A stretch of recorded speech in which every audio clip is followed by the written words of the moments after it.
Bonjour à tous et bienvenue dans ce reportage consacré aujourd'hui à nos émotions, celles qui nous traversent lorsqu'un jour le diagnostic tombe pour nous ou nos proches et que le cancer fait irruption dans nos vies. C'est le cas pour plus d'1 millier de personnes en France qui apprennent tous les jours qu'elles sont atteintes d'un cancer. Alors comment réagir face à cette annonce? Comment gérer ces émotions? Peut-on d'ailleurs les gérer, les apprivoiser?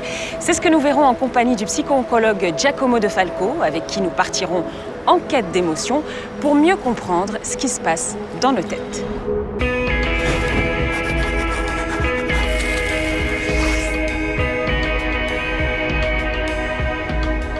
On estime à presque 4 millions le nombre de Français qui vivent avec un cancer. On y a tous été confrontés un jour ou l'autre, directement ou pas. Pour Enquête d'émotions, nous avons recueilli plusieurs témoignages de patients qui tous ont vu leur vie bouleversée par le cancer, sur le plan médical bien sûr, mais aussi émotionnel. À l'époque, j'avais 41 ans, maman de 2 enfants, 2 jeunes enfants. Et on m'avait dit entre 6 mois et 1 an de vie, et je savais que le combat allait être assez rude. Moi, j'avais de la tristesse parce qu'à 25 ans, on n'a pas envie de vivre ces moments-là. Mais j'étais pas du tout à me chercher un coupable. En fait, le coupable, c'était le cancer, et il y avait personne qui avait décidé de m'envoyer un cancer. Une fois passé le choc de l'annonce, commence alors pour les patients le parcours de soins.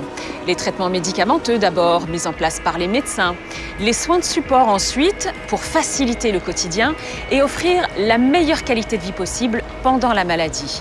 Et puis il y a toutes ces émotions qui nous intéressent aujourd'hui, car on le sait peu, mais près de 40% des personnes atteintes de cancer souffrent de troubles psychiques, comme la dépression par exemple. Ces troubles peuvent perturber le parcours de soins, les suites du traitement, jusqu'à la vie personnelle et professionnelle. Pour comprendre toutes ces émotions, j'ai rendez-vous au CHU de Lille. Je vous emmène à la rencontre d'un spécialiste, le psycho-oncologue Giacomo De Falco. Bonjour Giacomo. Bonjour Aïda. On est un peu chez vous ici? Un peu. On se trouve dans quel service exactement? On est en pneumo-oncologie thoracique. D'accord. Et qu'est-ce que vous y faites? Alors moi je suis psycho-oncologue ici, c'est-à-dire que j'accompagne les patients qui sont atteints de cancer.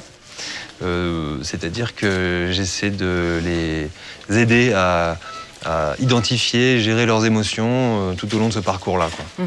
Alors justement, toutes les personnes atteintes de cancer ressentent-elles les mêmes émotions? Alors non, il y a beaucoup d'émotions qui peuvent revenir de façon différente. C'est différent chez chacun, mais on retrouve en effet de grands invariants comme par exemple la colère, le désespoir évidemment. On peut retrouver aussi beaucoup d'angoisse, comme vous pouvez l'imaginer. Et tout cela, eh bien, il est important de voir comment on peut arriver à composer avec ça, quoi. Alors Giacomo, je vais me faire un peu l'avocat du diable. À quoi ça sert d'aller voir un psycho-oncologue si je suis malade du cancer? Vous avez raison de poser la question, Aïda, parce que c'est cette question aussi que me posent beaucoup de patients. Oui. Ils me disent très souvent que je ne vais pas changer la situation. Et ça, c'est vrai, je ne vais pas changer les événements qui leur arrivent. En revanche, je vais pouvoir travailler avec eux à modifier la façon dont ils se représentent les événements. C'est très important à un moment de se rendre compte que si on accepte, on évitera d'ajouter de la souffrance à la souffrance. Alors ça, c'est ce que vous me dites en tant que soignant, psycho-oncologue, mais j'aimerais bien entendre le témoignage d'une personne qui est atteinte du cancer. Est-ce que vous pouvez me présenter peut-être un de vos patients? Oui, avec plaisir. Je vais vous présenter une de mes anciennes patientes, Sophie. D'accord. Suivez-moi. Je vous accompagne. Sophie a 51 ans. Elle est mariée à Teddy, avec qui elle a 2 enfants, Rose, 21 ans, et Émile, 19 ans. Il y a 10 ans, alors qu'elle dirige sa propre entreprise de confiserie, on lui découvre un cancer du poumon à petites cellules de grade 4. Giacomo, comment est-ce que vous avez rencontré Sophie et Teddy? C'était il y a 10 ans, déjà. Et c'était tout au début de la maladie, et c'était un moment où on vous avait annoncé quand même des choses assez difficiles, hein. C'était en mars 2011. On m'a annoncé un cancer grade 4, hyper sérieux, enfin hyper dangereux. À l'époque, j'avais 41 ans, maman de 2 enfants, 2 jeunes enfants. Et on m'avait dit entre 6 mois et 1 an de vie et je savais que le combat allait être assez rude. Est-ce que vous avez eu peur? Oui, j'ai eu peur. Au début, j'ai eu peur, forcément. Ça m'est arrivé forcément de pleurer énormément, d'avoir peur. Mais il ne fallait pas que cet état dure trop longtemps, en fait. Il faut s'autoriser ces émotions. Et moi, je devais lâcher beaucoup d'émotions. Moi, je savais que ça allait être compliqué. Vu les images du scanner où on voyait, je vous dis, toutes les tâches, j'avais du mal à parler. Je parlais d'ailleurs très peu. Comment on l'annonce justement aux enfants? Parce que vous dites on a dû le dire très vite. Ouais, c'était dans notre salon, ici. On leur a dit, voilà, on a une mauvaise nouvelle. Et on l'a dit d'une manière très simple, en disant que j'étais très malade et que maman allait soigner et qu'on allait tout faire pour que je retrouve la santé au plus vite. Mais du coup, c'est vous qui avez demandé de l'aide à Giacomo? Comment ça s'est fait? Oui, Giacomo est passé au début dans le service. Il m'a demandé si je souhaitais avoir un accompagnement, Puis on s'est mis à discuter. Après, il est repassé quand j'étais là. On avait toujours plaisir à échanger. Mais moi, ça m'a fait beaucoup de bien parce que j'ai pu évoquer avec lui plutôt les moments de discussion, de la peur de la mort et tout ça. Et je me souviens de ça parce que ça a été mes premières questions. Parce que je savais que la mort était très proche, qu'il fallait que je la regarde en face et que, j'en ai pas peur et comment j'allais l'aborder. Évidemment, c'est un sujet avec lequel je ne pouvais pas discuter avec les amis, avec mon mari, et que je ne voulais pas en parler. Teddy, est-ce que vous vous êtes fait aider? Est-ce que vous êtes allé consulter un psycho-oncologue comme Giacomo? Sur les conseils d'un ami qui m'a dit, écoute, tu es mal et je ne sais pas comment t'aider. Donc je suis allé voir un spécialiste. Et ça m'a aidé. Parce qu'il m'a écouté. Alors, j'ai quand même fait une quinzaine de séances ou une vingtaine, je ne sais plus. Mais en tout cas, ça permet d'évacuer ce que l'on a sur le cœur, ce que l'on a dans le ventre, dans les tripes, sans filtre. Et avoir quelques réponses, quelques éléments de réponse en tout cas. Je crois que ça suffit pour pouvoir déjà se décharger en fait de cette angoisse, peur, douleur. Giacomo, est-ce que vous recevez aussi des aidants comme Teddy? Alors des patients, on l'a vu avec Sophie, mais les aidants, ça vous arrive aussi? Oui, parce qu'on ne peut pas considérer que le patient est seul dans cette histoire. C'est-à-dire que, évidemment, que vous le disiez tout à l'heure, on est dans le même bateau. Hein. Donc c'est vous qui portez la maladie, mais c'est vous qui la vivez aussi avec Sophie, et avec tout ce que ça implique. Donc c'est aussi utile pour le patient que pour son entourage finalement? Bien sûr, parce que si l'entourage va bien, le patient va mieux aussi, et si le patient va mieux, l'entourage va bien. C'est une harmonie en fait, c'est un système finalement entre différentes personnes qui composent tout le système familial, quoi. Et aujourd'hui du coup, vous en êtes où? Vous êtes dans quel état d'esprit tous les deux? Forcément hyper positif. Parce qu'en fait, c'était important. Dans la maladie, je pense, il y a un mot essentiel pour trouver la guérison dans n'importe quelle maladie, que ce soit le cancer ou d'autres, c'est le mot accepter. À partir du moment où il y a acceptation, quand on accepte, on lâche prise. L'acceptation, le lâcher prise, se faire confiance, c'est essentiel. Pour moi, là, c'est les clés de la réussite, de la guérison. Et si on regarde maintenant l'avenir, dans quel état d'esprit vous abordez l'avenir? Sereine, apaisée, comme je l'ai toujours été, profiter du bon temps et accompagner des personnes qui en ont besoin ou témoigner si besoin, pour donner la force aux gens d'y croire et de toujours y croire. Merci pour ce témoignage, vraiment, c'était très beau, tous les deux. C'est moi, je vous remercie beaucoup parce que vraiment le fait de pouvoir témoigner au bout de 10 ans, pour moi l'année est importante. Je vous dis 10 ans, dans ce genre de maladie, c'est très rare. Et dire que c'est vraiment possible. L'un des premiers sentiments qui nous traversent quand on est confronté au cancer, c'est l'angoisse. La peur de l'inconnu, ne pas savoir ce qui va arriver, comment on va répondre au traitement. Comment est-ce qu'on peut apaiser cette angoisse ? Ce qu'il faut bien comprendre, dans un premier temps, c'est que l'angoisse, c'est notre imagination qui travaille contre nous. La peur de l'inconnu, en effet, c'est la peur d'un grand point d'interrogation dans lequel on serait censé mettre quelque chose. Et le premier réflexe des gens, c'est souvent d'aller voir sur Internet, par exemple, et d'essayer de trouver des réponses. Le problème, c'est qu'en allant sur Internet, il y a tout et n'importe quoi. Il y a tout et n'importe quoi, et on peut trouver des éléments de réponse qui vont surtout alimenter le côté négatif de nos angoisses. On peut utiliser ce temps-là à aller chercher des ressources qui vont nous donner de bonnes choses plutôt que nous en prendre. Par exemple, apprendre à respirer. La méditation. Par exemple, de la sophrologie, s'essayer au yoga, pourquoi pas, si on l'a jamais fait. Des nouvelles choses qui vont nous donner des ressources plutôt que nous en prendre. Et il y a une très bonne façon aussi d'essayer d'apaiser ces angoisses, c'est de les mettre en mots, c'est-à-dire de les écrire sur une feuille de papier, par exemple, pour soi. On n'est pas obligé de la montrer aux autres. Mais ce qu'il faut comprendre aussi, c'est que dans la tête, il y a un brouhaha mental qui est composé par toutes ces angoisses. Et le fait de mettre en mots et de sortir de façon ordonnée ces angoisses va avoir un effet bénéfique sur elle, quoi. L'autre sentiment qui revient chez Sophie, c'est le fait d'être acteur ou actrice de son destin. Est-ce que ça aussi, c'est pas une clé pour aller mieux ? C'est vrai qu'on l'entend bien à travers le discours de Sophie. Et en effet, le fait de récupérer une part d'acteur dans ce qui est en train de se passer, c'est directement lutter contre un sentiment d'impuissance. On peut aussi, par exemple, prendre soin de soi, faire des choses pour soi qu'on a choisies délibérément.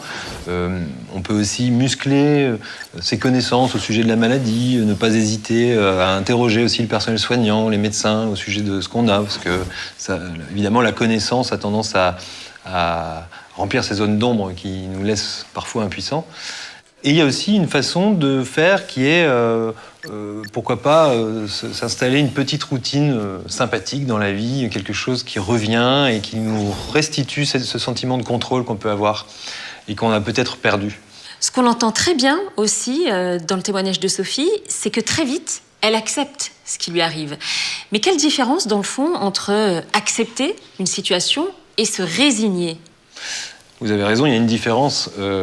Accepter, c'est continuer d'envisager que tout reste possible. Se résigner, d'une certaine façon, c'est subir les événements. Continuer de faire des projets, c'est quelque chose de super important dans cette phase.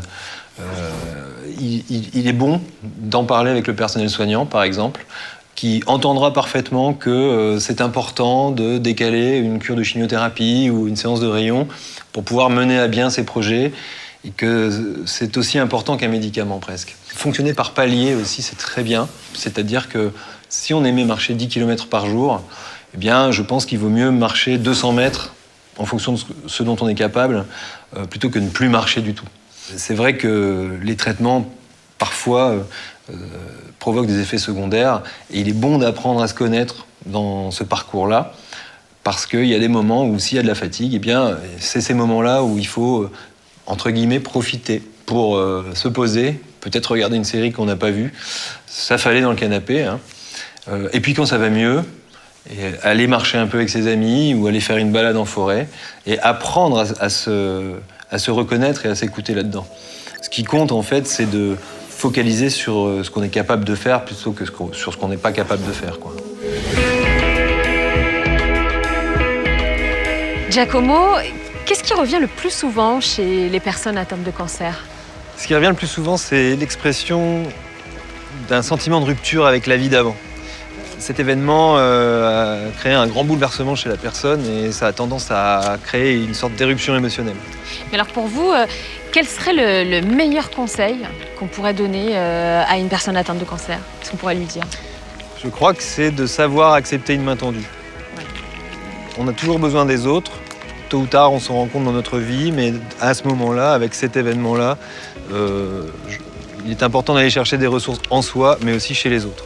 Alors justement, l'entourage, on sait qu'il est très important dans ces moments-là en particulier, mais souvent, on n'a pas envie d'inquiéter nos proches. Alors, qu'est-ce qu'on pourrait leur dire?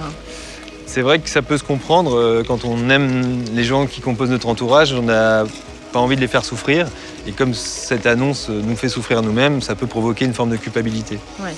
Alors, il faut essayer de prôner la communication le plus possible avec eux. À chaque fois qu'on cache quelque chose ou qu'on crée un secret, c'est un mur qui se dresse entre nous et l'autre. Et puis, du coup, l'imagination, elle fait des bons, quoi, je veux dire. C'est ça. En fait, les choses sont toujours pires dans l'imagination que dans la réalité.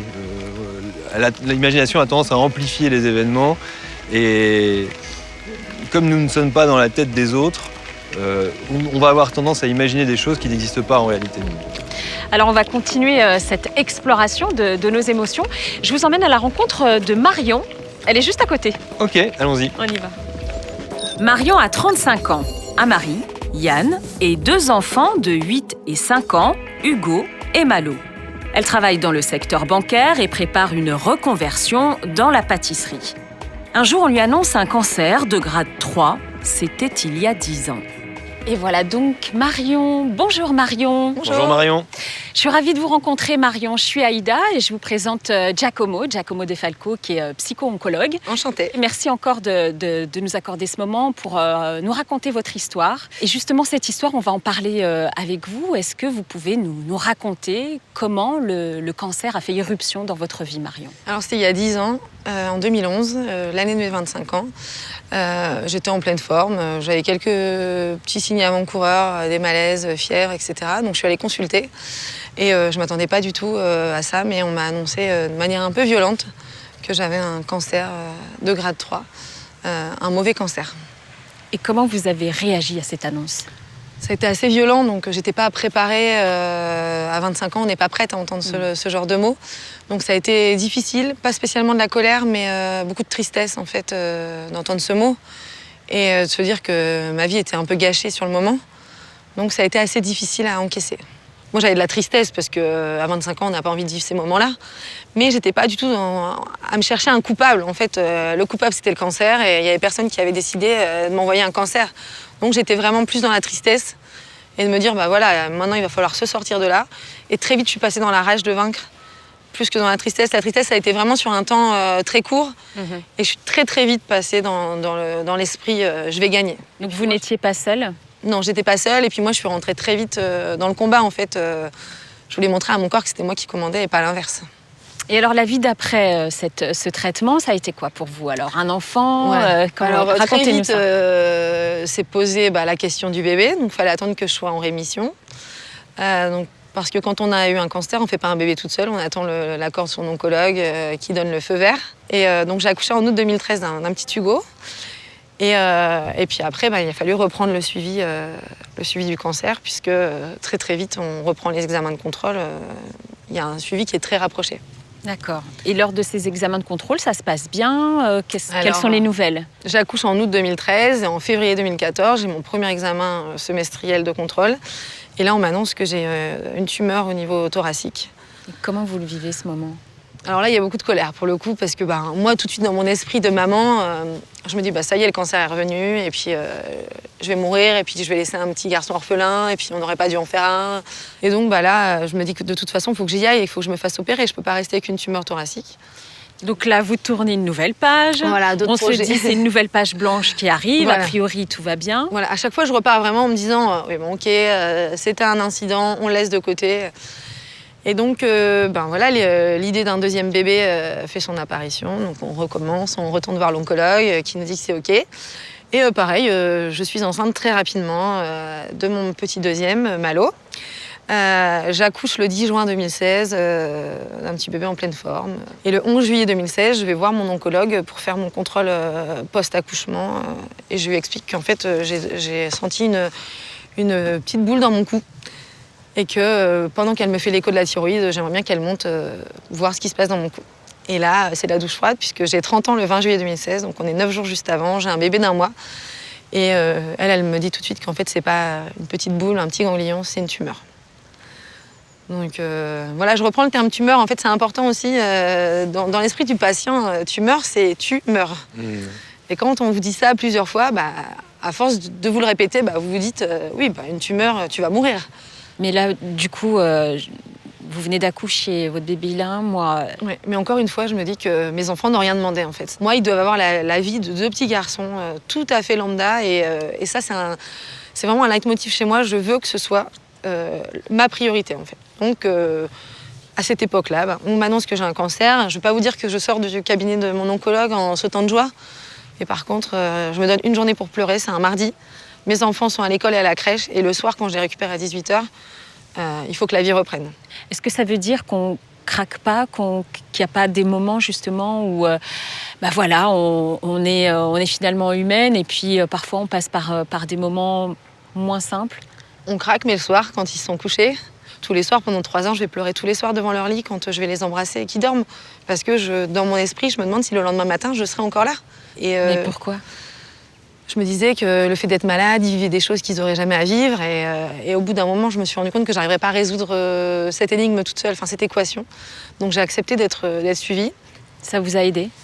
Ça m'a énormément aidée. Et j'ai eu besoin de 3 séances à l'époque. Et je vais les voir tous les soirs maintenant au-dessus de leur lit. Et je ne pleure plus. D'accord. Donc Giacomo, on peut, au bout de 3 séances, effectivement, se débarrasser de ces sentiments négatifs? Oui, c'est pas une question de temps, c'est davantage une question de prise de conscience de certaines choses. Dans ce que vous racontez depuis tout à l'heure, il y a eu beaucoup de prise de conscience personnelle déjà dans ce que vous avez vécu, que vous avez eu toute seule, très bien. Oui. Et cette histoire de culpabilité, c'était un problème qui vous a pris beaucoup de ressources, finalement, et dont on pouvait se débarrasser juste en prenant conscience que, effectivement, vous n'aviez pas choisi d'être malade. Et ça fait du bien de se l'entendre dire par une autre personne que les gens qui sont dans notre entourage. Il suffit de 2-3 séances parfois, même parfois c'est une seule, pour débloquer quelque chose qui nous tient depuis longtemps, quoi. Et donc aujourd'hui, ça va bien dans votre tête? Oui. Ça va bien dans votre corps? Aussi. On voit bien puisque vous êtes en pleine forme et qu'on vous a interrompu pendant votre séance d'étirement. On va vous laisser poursuivre votre séance. Merci beaucoup Marion pour votre témoignage. Merci de vous être confiée à nous pour Enquête d'émotion. Je vous souhaite tout le meilleur pour la suite beaucoup. À vous et à vos enfants. Merci. À bientôt. À bientôt. Salut Marion. Giacomo, chaque histoire est différente et pourtant il y a des sentiments qui reviennent pratiquement à chaque fois. C'est d'abord la colère. On se demande pourquoi moi? Qu'est-ce qu'on a fait finalement pour mériter ça? Qu'est-ce que vous répondez à une personne qui passe par ces sentiments-là? C'est vrai qu'il est normal de ressentir de la colère, au moins tout au début, c'est vrai. Mais il y a des questions qui alimentent cette colère et qui peuvent la faire perdurer. Par exemple, comme vous le dites, le « pourquoi moi ?» c'est une question qui n'a pas de réponse. Et ce genre de question sans réponse va, encore une fois, nous prendre des ressources plutôt que nous en donner et nous gêner sur le chemin de l'acceptation. On n'est pas obligé de faire subir cette colère à notre entourage. Et je crois que, encore une fois, la communication au sujet de cette colère, le fait de faire comprendre à notre entourage pourquoi nous sommes en colère, va naturellement faire retomber ce sentiment. Il est bon aussi de savoir prendre des moments pour soi, pour faire des pauses, se faire du bien. Par exemple, se faire un massage, se faire plaisir, récupérer des zones de plaisir qui vont naturellement aussi faire s'estomper cette colère. Il y a aussi, Giacomo, chez Marion, comme chez d'autres d'ailleurs, cette peur, cette tristesse. Comment estomper ces sentiments? D'abord en arrêtant de chercher à fuir ces sentiments et ces émotions.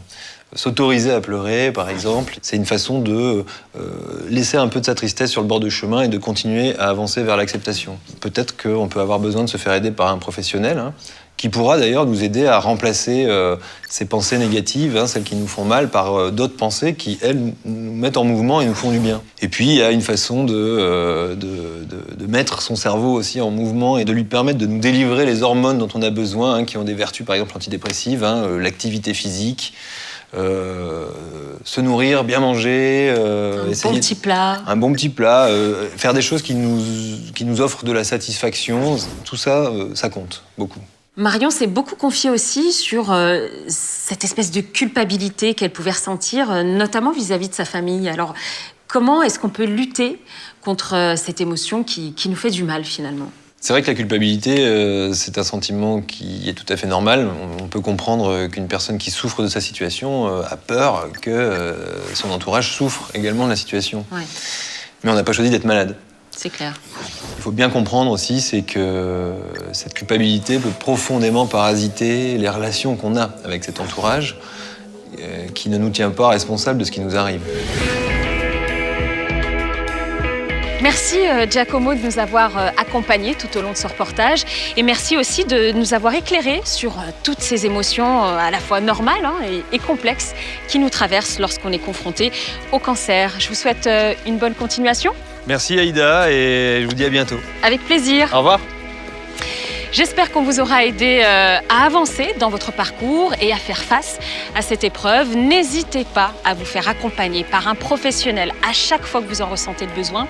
Sachez que vous trouverez sur le site contrelecanceronfaitéquipe.fr, tout attaché, sans accent, vous trouverez sur ce site une mine d'informations pour vous accompagner avec des rubriques dédiées à l'alimentation par exemple, à l'activité physique et bien sûr à la gestion des émotions avec Mieux dans ma tête contre le cancer.